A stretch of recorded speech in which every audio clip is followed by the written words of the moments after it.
Hello and welcome to my YouTube channel Be A Learner. तो start करते हैं आज का सेशन। आज हम पढ़ेंगे परपेंडिकुलर लाइंस। तो परपेंडिकुलर लाइंस क्या होती हैं ये हम आज पढ़ेंगे।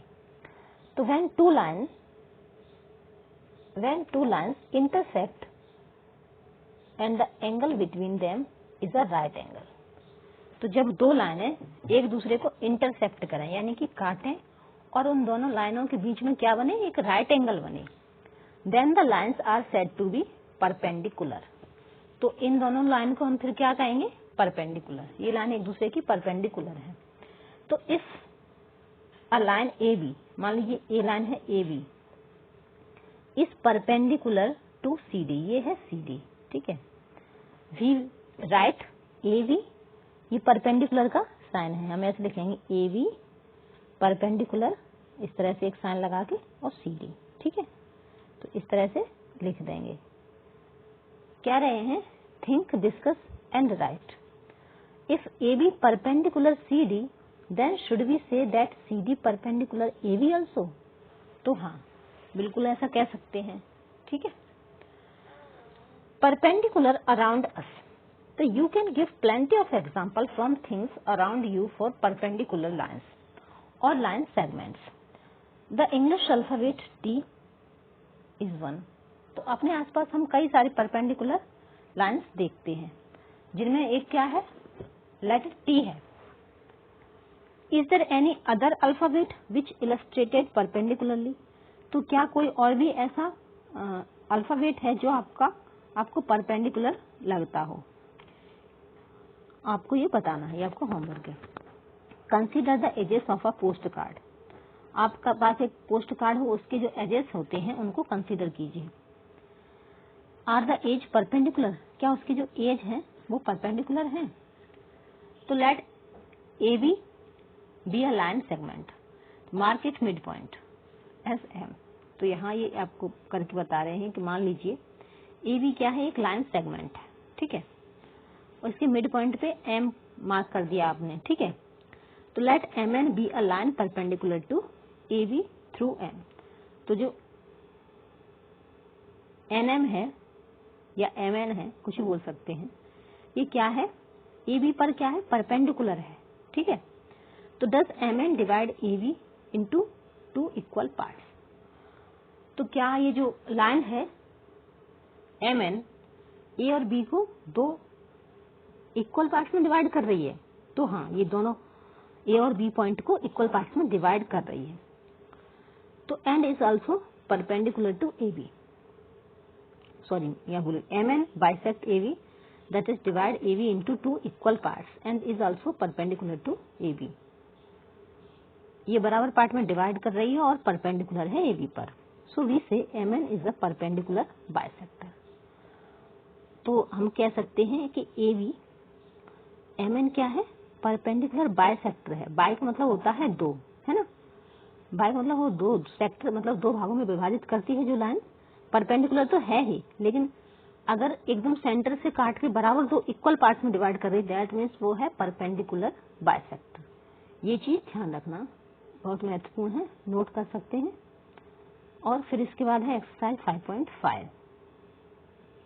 तो ये भी कर लेते, छोटी सी एक्सरसाइज है, हमने परपेंडिकुलर लाइन को समझ लिया, उसी से रिलेटेड ये एक्सरसाइज है। तो क्वेश्चन नंबर 1 है कि which of the following are models for perpendicular lines the adjacent edge of a table top. तो आपकी एक टेबल है, उसका जो टॉप है, ठीक है, इसी तरह से टेबल होती है, इसका टॉप है, तो उसके जो एजेस हैं, एक एजेस ये हो गया, एक एजेस ये हो गया, है ना। तो ये क्या कह रहे हैं कि which of the following are model of perpendicular line. ये 4 ऑप्शन दिए हैं। एक तो है adjacent edges of table top. Adjacent मतलब जो पास पास होते हैं, ठीक है, ये दोनों क्या है, एडजेसेंट एजेस हैं, ठीक है। पहले समझना क्वेश्चन को, फिर आंसर करना। The line of a railway track, या फिर एक रेलवे ट्रैक है उसकी जो लाइन है, ये तो पैरेलल होती हैं। फिर है C the line segments forming the letter L. तो लाइन सेगमेंट दो हैं जो एक फॉर्म कर रहे हैं लेटर को, जो है एल। द लेटर वी, या फिर द लेटर वी। तो इन चारों मॉडल में से जो परपेंडिकुलर लाइन का मॉडल है वो क्या होगा, ठीक है। तो ये आपको बताना है। तो इसका हो जाएगा ए और सी, ठीक है। कैसे? क्योंकि ये इसके परपेंडिकुलर है, लेटर ए, एल जो है वो ए वाली लाइन सेगमेंट दूसरे लाइन सेगमेंट पे क्या है, परपेंडिकुलर है। भले साइड में है लेकिन है तो परपेंडिकुलर। अगर सेंटर में होता तो परपेंडिकुलर बाइसेक्टर हो जाता, लेकिन परपेंडिकुलर तो तब भी रहेगा। और इसके जो एजेस हैं वो भी क्या है, एक दूसरे पे परपेंडिकुलर हैं। तो ए और सी क्या है, परपेंडिकुलर के मॉडल हैं ये दो, ठीक है। फिर क्वेश्चन नंबर 2 है, तो let P Q be the perpendicular to the line segment X Y. तो let P Q and X Y intersect to the point A, what is the measure of angle P Y A. तो इसमें हमें ये बना के देख लेते हैं। तो देखिए हमने बनाया एक्स वाई, ठीक है। एक पी क्यू लाइन है, आप देख पा रहे हैं, perpendicular to the line segment X Y है, उस पे क्या है, परपेंडिकुलर है। तो P Q and X Y intersect in the point A, what is the measure of angle. तो यहाँ जो एंगल है वो क्या बनेगा, तो हमें पता है ये जो एंगल बन रहा है वो 90 डिग्री का बन रहा है, और 90 डिग्री का एंगल जो होता है उसको हम कहते हैं राइट एंगल, ठीक है।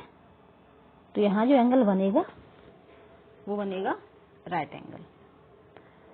आई होप आपको ये समझ आ गई होगी, ठीक है। फिर क्वेश्चन नंबर 3 है, there are 2 set square in your box. तो सेट स्क्वायर आपके बॉक्स में दो जो होते हैं, इंस्ट्रूमेंट होते हैं। तो what are the measure of the angle that are formed at their corners. तो आप अपने ज्योमेट्री बॉक्स में देखेंगे 2 सेट स्क्वायर होते हैं, ठीक है।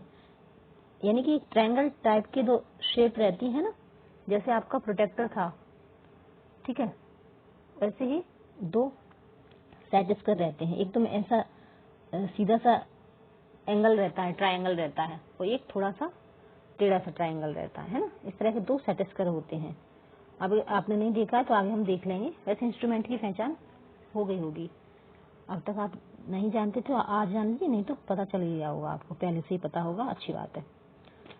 तो क्या कह रहे हैं, there are 2 set square in your box, तो what is the measure of the angle that are form at their corners. तो उनके जो कॉर्नर पे जो एंगल बनते हैं उनका मेजर करके आपको बताना है कि वो कितने एंगल के हैं, कितने डिग्री के हैं, ठीक है। तो do they have any angle measure that is common. तो अब क्या उनके अंदर उनसे मान लीजिए 2 सेट स्क्वायर हैं, ठीक है, इस तरह से, एक ऐसा है, एक, ठीक है। तो इसमें एक एंगल ये बनेगा, एक एंगल ये बनेगा, एक एंगल बनेगा ऐसा, और एक इस तरह का है, ठीक है। मतलब थोड़ा सा कह सकते हैं एकदम बराबर का नहीं है, तीनों एंगल इसके बराबर नहीं है। तो क्या इन दोनों सेट स्क्वायर में कोई ऐसा कॉमन एंगल होगा जो दोनों का बराबर हो? तो बिल्कुल होगा। जो राइट एंगल बनेगा ना, ये वाला, ये दोनों ट्रायंगल में बराबर होगा, ठीक है। वैसे इनमें जो एंगल होता है ना, इसमें तो सारे एक 90 का होता है और 2 50-50 के होते हैं, सॉरी 45 के। मतलब ट्रायंगल का मेजरमेंट क्या होता है, 180 डिग्री होता है। ट्रायंगल के तीनों एंगल का जो मेजरमेंट होता है वो 180 डिग्री होता है, ठीक है। चाहे कोई सा भी ट्रायंगल हो, कैसा भी टाइप का ट्रायंगल हो, ठीक है। तो मान लीजिए एक 90 डिग्री का है तो दूसरा 45 का होगा, अगर 2 साइड्स इक्वल हैं तो, ठीक है। और ये जो दूसरा वाला आपका सेट स्क्वायर होता है उसमें होता है, एक होता है 30 डिग्री का, एक होता है 60 डिग्री का, और एक होता है 90 डिग्री का। मतलब इसमें भी क्या होता है, 180 डिग्री ही होता है, ठीक है। कोई भी ट्रायंगल हो उसके एंगल का मेजर आप करोगे तो 180 डिग्री ही आएगा। ये क्या है, एक ट्रुथ है, ठीक है।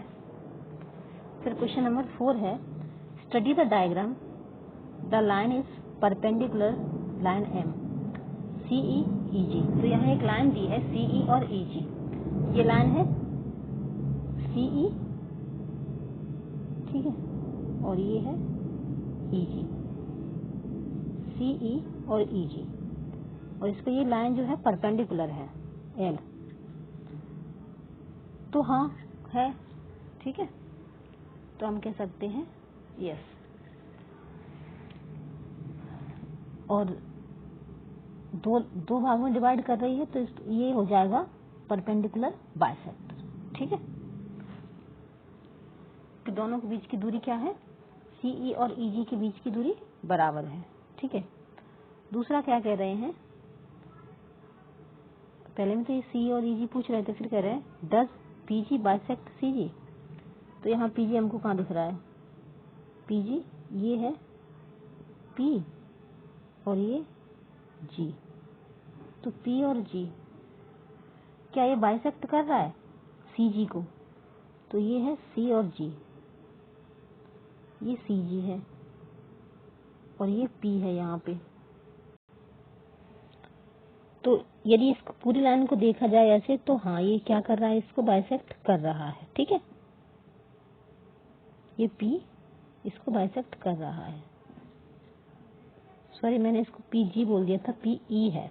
ठीक है, तो PE है इसलिए बाइसेक्ट कर रहा है। ठीक है, ये PE है और ये क्या है CG, तो PE CG को बाइसेक्ट कर रहा है। फिर है C, identify any two line segment for which PE is the perpendicular bisector. तो ये P है, ये P है।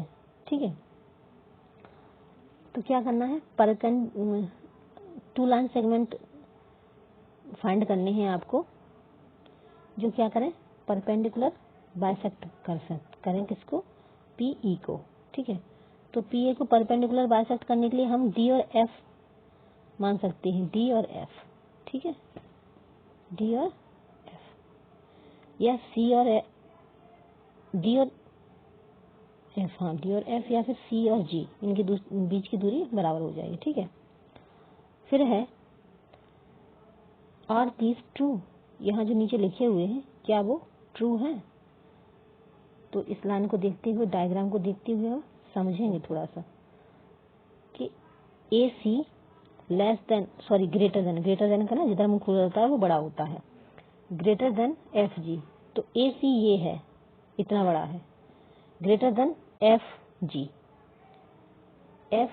हाँ तो सीधी सी बात है, यहाँ पे 2 यूनिट है, यहाँ 1 यूनिट है, तो यस दिस इज ट्रू हो जाएगा। फिर है CD इक्वल टू GH, तो ये CD है और ये GH है, तो ये भी ट्रू हो जाएगा, दोनों इक्वल हैं।